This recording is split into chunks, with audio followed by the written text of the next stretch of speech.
So during the CFP, I thought it could be interesting to share to you what we are working on at RDO currently.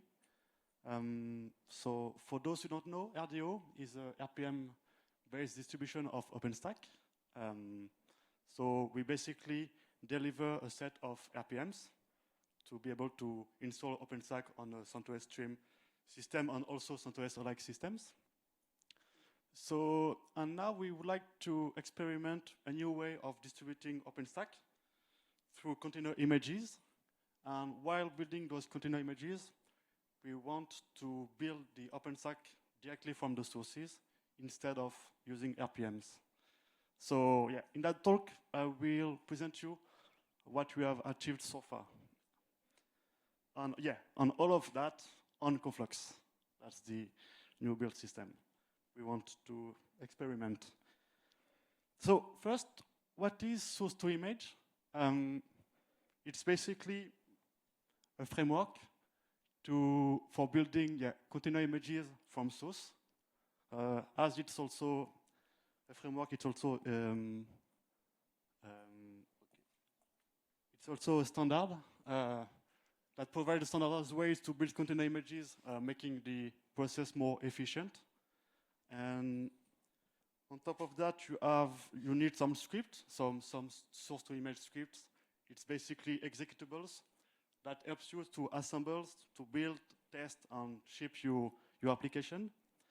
And source to image, it's a core component of the OpenShift ecosystem. So now, how we have implemented source to image into our experimentation. So we have basically two stages. The first stage, it's the build stage. So you have a builder container image. On top of that, you pull all the sources, okay? And then with some shell scripts, you build all of that, and you have some artifacts at the end. So that's the build stage.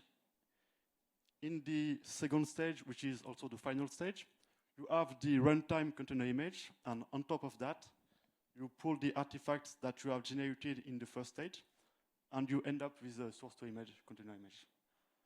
So in our case, the shell scripts, it's just commands. I mean, just shell commands. It's not bash scripts or and so on.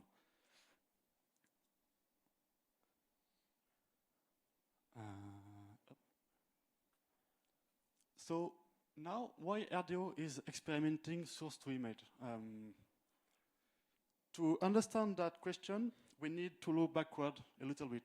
So I don't know if you remember, last year, my colleagues, that are also working on RDO, it was Carolina Kula and Alfredo Moralejo Alonso. They presented you the OpenStack Kubernetes operators. So it's basically a deployment tool that helps you to deploy an OpenStack on CentOS stream system. And it's also the successor of TripleO. TripleO was retired a couple of years ago, and this OpenStack Kubernetes operators is the direct successor. Actually, that's the same contributor that are working on this project. So this project is based on operators. So Kubernetes operators extends the OpenShift functionality to automate the deployment and the management and operation of your application. And it's written in Golang. So yeah, I put that picture just to give you a brief overview of how it's working, but I won't go too much into the details. So you have in the gray part, you have all the stuff running on OKD. So you have a bunch of operators. So this is the control plane meta operator, which deploys an operator for each container service, for each OpenStack services, okay? Then in the right part, you have the data plane operator, which drives the external data plane, which is running outside of the OpenShift. And on the upper part of the image, you have the operator images that are pulled by the OpenStack operators, and you have on the upper part in the left, you have the OpenStack container images. So if you want to understand better that picture, I recommend you to watch the record of the talk of my colleagues that took place last year. And also I put a link to the page which is hosted in the Cloud SiG documentation that explains all of that more in detail. But in our case, so last year this was just a proof of concept. And this year we want to go a step further. So you can see that the OpenStack container images, you have the TCIB builder. So TCIB stands for the container image builder. So it generates a set of container files, okay? And those container files pull the RDO packages, the RDO RPMs, to create the container images. And now, what we want to achieve is to deliver directly those container images by creating this container file and by generating the OpenStack bits directly from the source, okay?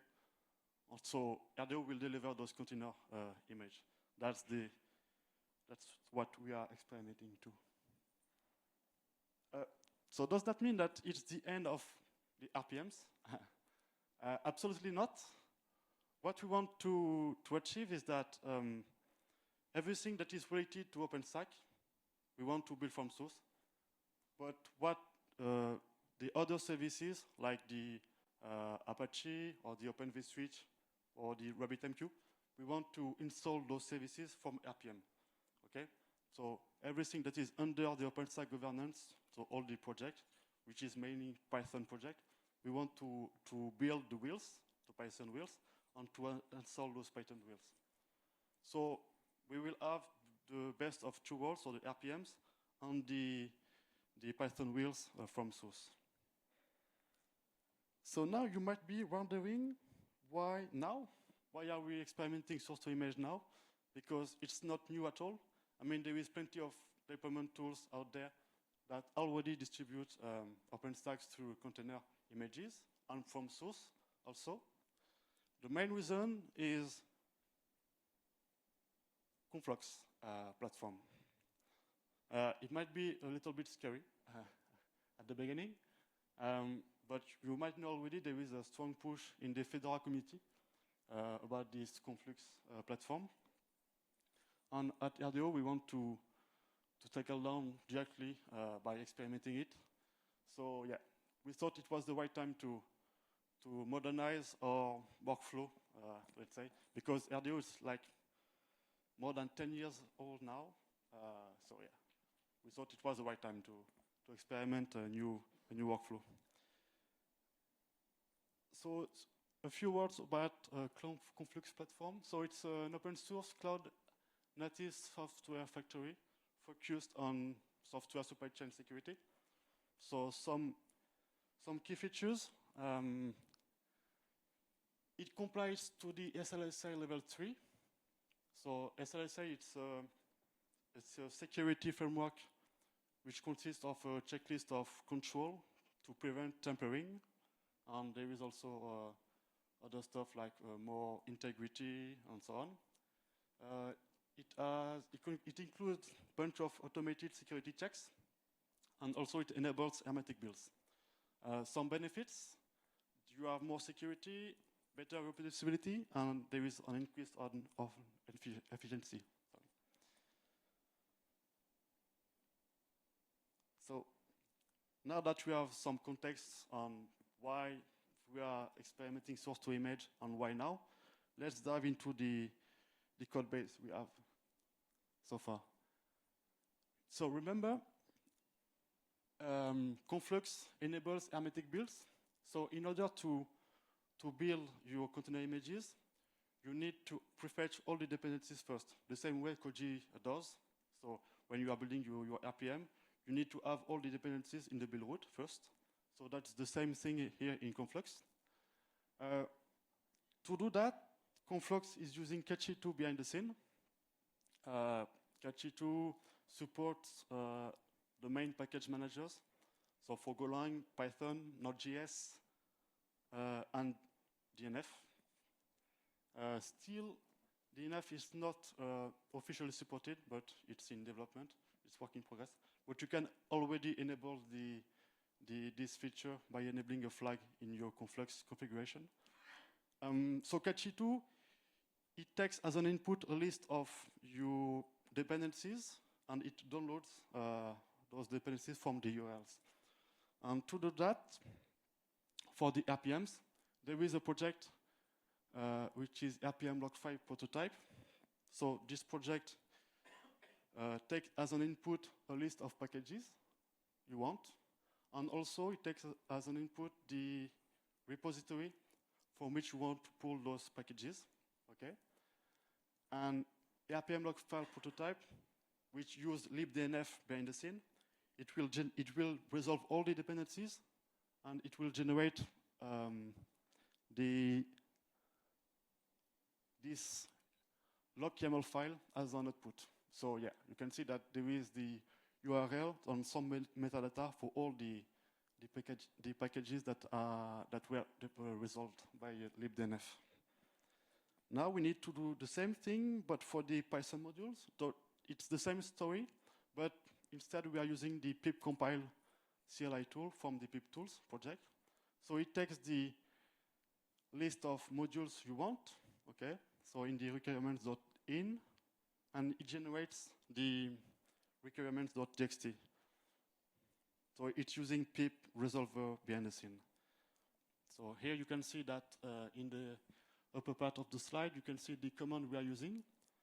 So we are putting some constraint with the upper constraint.txt, which is the constraint coming from the upstream OpenStack project.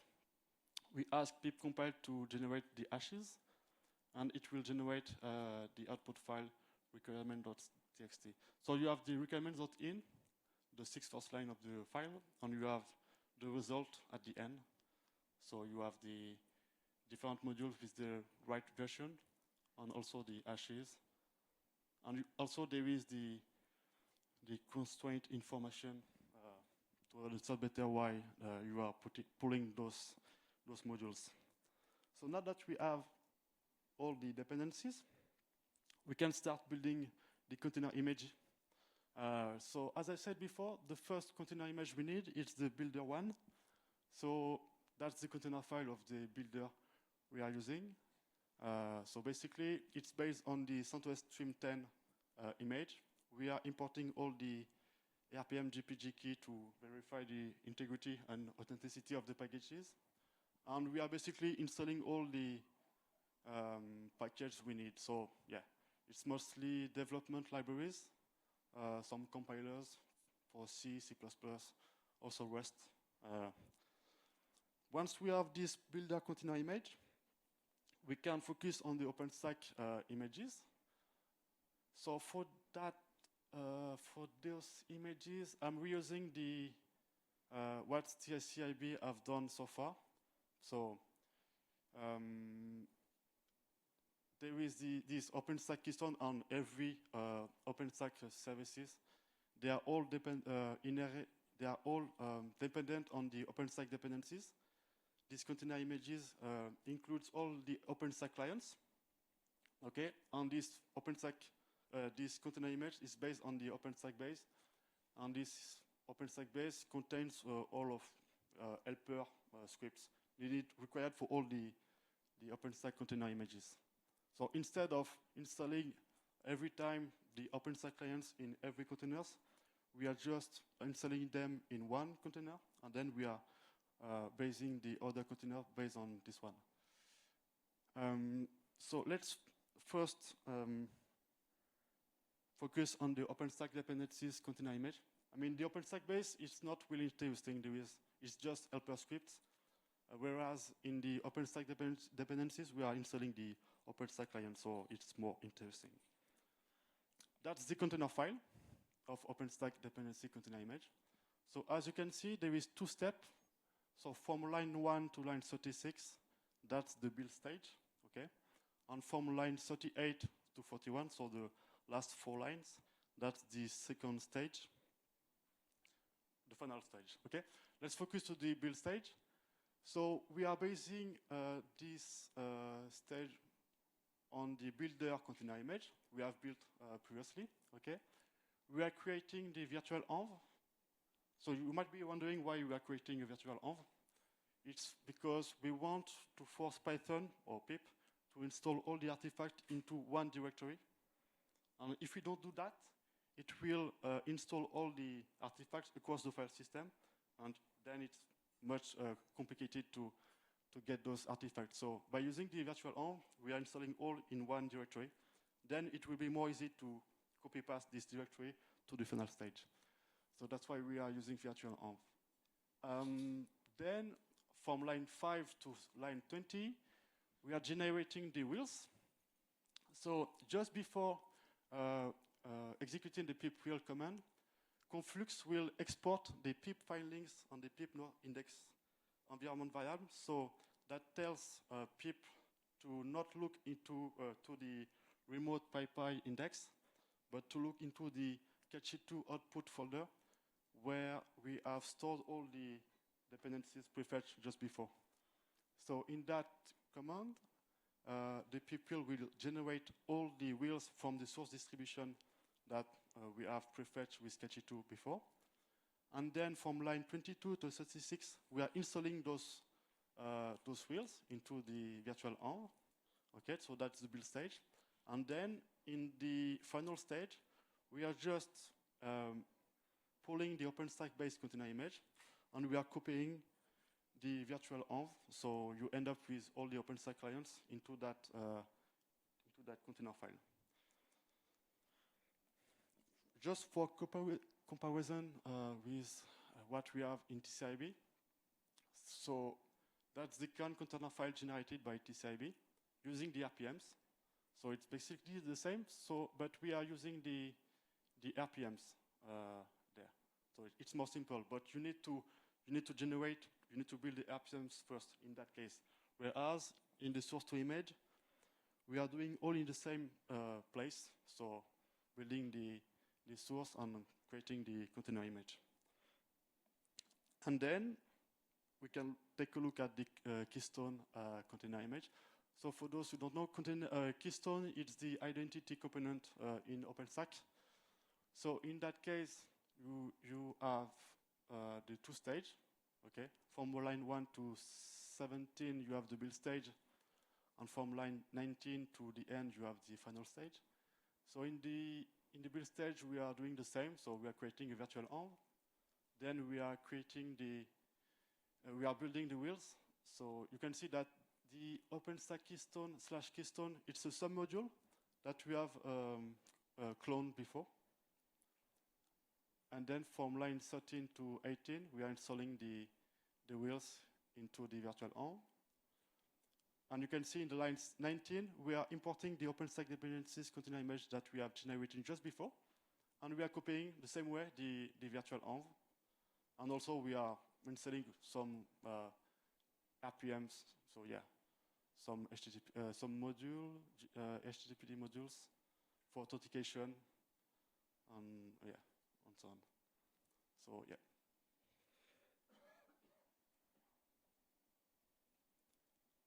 Yeah, I just wanted to show you the UI of the Konflux. So from left to right.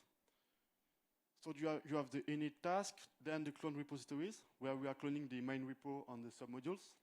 Then we have the prefetch dependencies task, which is using Capitao behind the scene to fetch all the dependencies. And you have the build container task, which actually build the container files. And then you have a bunch of security checks. To be honest, I'm not paying attention to that security check. I don't know why it's yellow, to be honest. But yeah, just you to have a brief overview on how it's working. So what's next?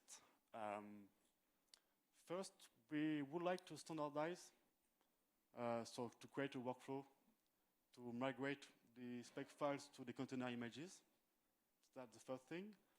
Secondly, we need to fix some limitations we are hitting currently. One of the limitations is the when you want to build the Bcrypt module, so it's a module that helps to create some hash of your password before storing to the database. But in the last major version of Bcrypt, it's using the Rust compiler and also the C compiler. But the problem is that Cache2 is not supporting the Rust, the crates. So you need to look at the crates remotely on the Ethernet. So that's the first limitation we hit. We can bypass that limitation by using the generic driver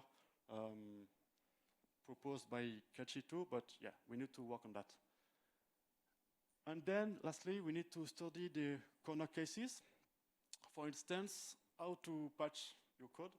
I mean, with RPM, it's very simple. During the prep section in your spec file, you can apply some patches. You can do some set comments to modify the code base.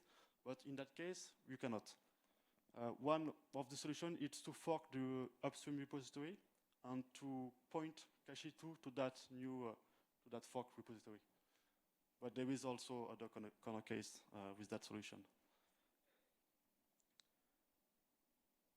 And that's it. So thank you for listening. You can find the code base on my GitHub following this. If you want, if you have a question, feel free.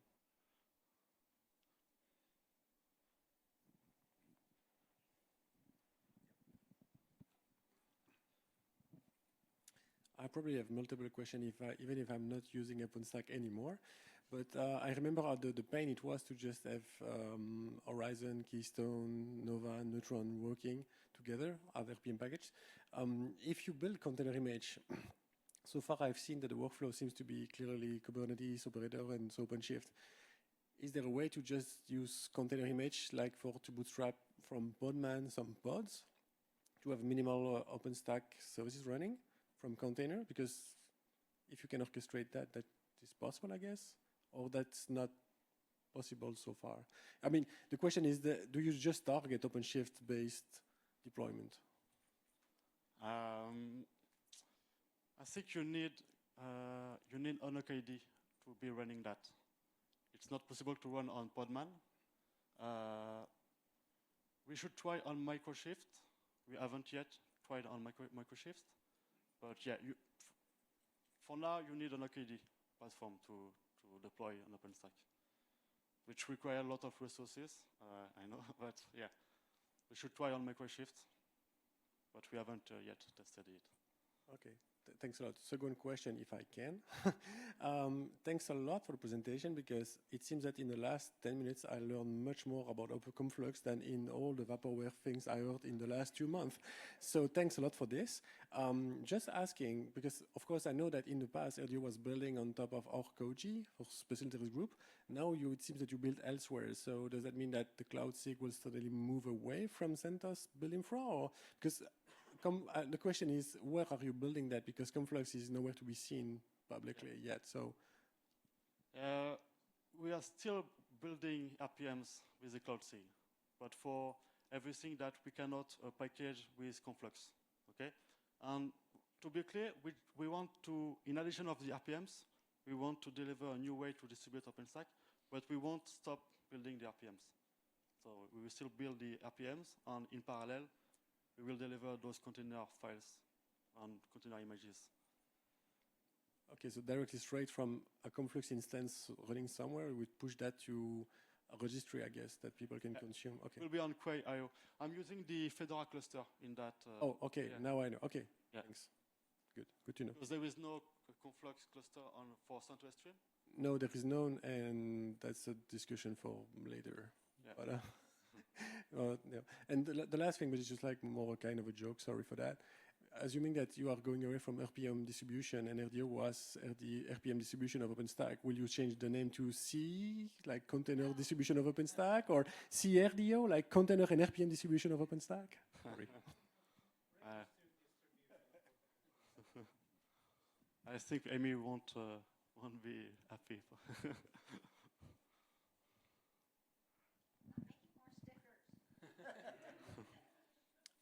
Maybe it's going too much in detail, but you mentioned it not possible to run it in Podman.